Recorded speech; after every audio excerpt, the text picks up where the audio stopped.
Welcome to Karen's Martial Arts. We're talking about the 5 keys to confidence. In this, there's 3 main areas. Area number 1 are the 3 inward enemies that we're going to discuss today. Number 2, we want to talk about outside achievements, excelling at activities. Number 3 is developing through chores those achievements in our own self that build our self-confidence. Confidence comes over time, and we have to develop respect and discipline and many of those key elements. The crescendo, what really we're looking for in our children, is confidence, and that's what we're going to go over today. In the 5 keys to confidence, number 1 is posture. Posture is the nonverbal communication that we all see and pick up from everyone else. It's very critical in self-confidence. We want you as parents to help remind them while you see them at the kitchen table, when you see them standing, you see them walking, you see them communicating with you and others. Reinforce standing up tall, chest out, chin up, and good eye contact. That posture, communication, 2/3 of our communication, we all know, is actually done in body language before any words are spoken or even when they're spoken. So, number 1 is posture. Please read the report. It gives a good detailed explanation. This is a summary overview of that report. Number 2 is eye contact. Eye contact is critical. You and I as parents have seen children, boys and girls, walking with their eyes to the ground. What we want you to do is interact with your children. Ask them to explain a topic or a story that they enjoy, and teach them eye contact. When they come home, ask them how their day was. Look right at them. Interact with them. When you ask them to do things for you, whether it's chores or do things with you, make them look at you and get good eye contact. It's a window to our soul. That life skill alone will help them get a job in the future. It will help them in their communications. And remember, bullies pick on the kids that look weak where their eyes are down. Teach the kids to make good eye contact and be forceful. Number 3 is voice projection. Teach your kids to speak up. Listen. I like the idea that the kids should listen more than they speak. But when they're among their friends and they're talking, teach them to speak loudly. One of the things that's so important is to teach the kids to introduce themselves to other kids. And we teach them to say, "Hi, my name is Matt. What is yours?" That's a good icebreaker. Say it clearly and loudly. Practice those skills. That's real important. Bullies prey on the kids that are weak. You can hear it in their voice shakes, and that's not good. Hi. Number 4 is outside activities, excelling.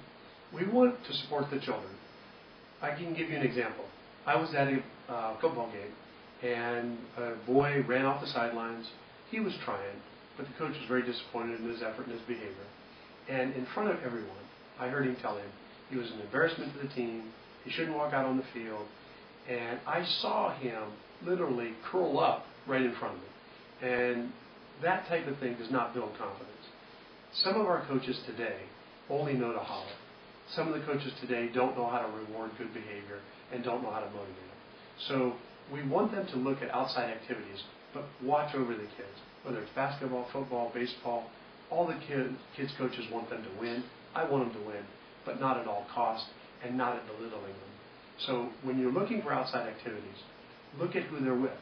Everyone talks about you are who you hang around with. That is very true, not only in motivation, but in confidence. So work with the kids. One of the things that we try to do in the martial arts class is build them up. Number 1, we don't holler at them. That's what makes us different. Number 2, we encourage them to want to do things for us. And they really do, and we see that in them. So make sure when you're picking these outside activities that they excel in. It's critical to their self-confidence, very integral part, but be cautious. Watch over what they're doing. Number 5 is our own achievement. And the best way to do that, and the simplest way, is assigning chores. I want to give you an example. In a group or work setting, we have, let's say, 5 people. If 4 take on the duties, and the 5th person they don't like, they alienate, or they think he's sick, or they think she can't do it, or whatever the case may be, and they only divvy up the chores to the top 4. Even though they think they're doing a favor to this 5th person, it creates animosity. They aren't a team player anymore.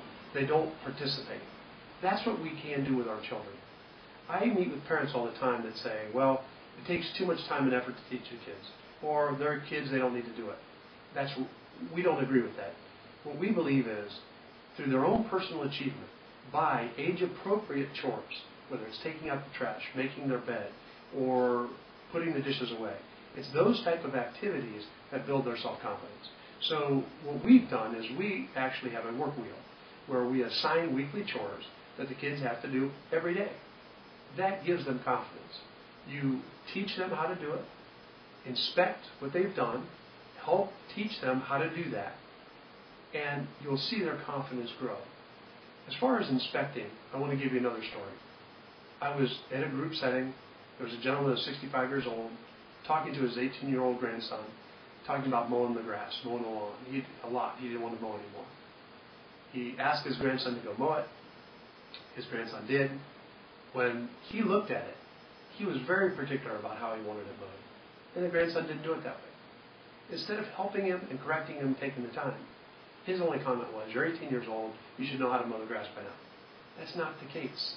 Everybody wants different things and different expectations. If we want our children to do something a certain way, we want to teach them about pride and doing the task well. Do it with them. Show them how. Teach them the expectation. And then they can rise to that occasion. And they'll do it the way you want it in the future. This is critical. This is our last step. If you work on those 5 key steps with your children, I guarantee you it will increase their self-confidence. This video report is only designed to be a summary of the written report. You can download the report below, read it, and fill it out. And lastly, we would like to invite you to Carums for your 2 free classes. Those 2 free classes are designed for you to meet us and us to meet you. In the first class, we do an assessment. It's free, no cost, no obligation. It gives you a chance as a parent to see how the other kids are in class.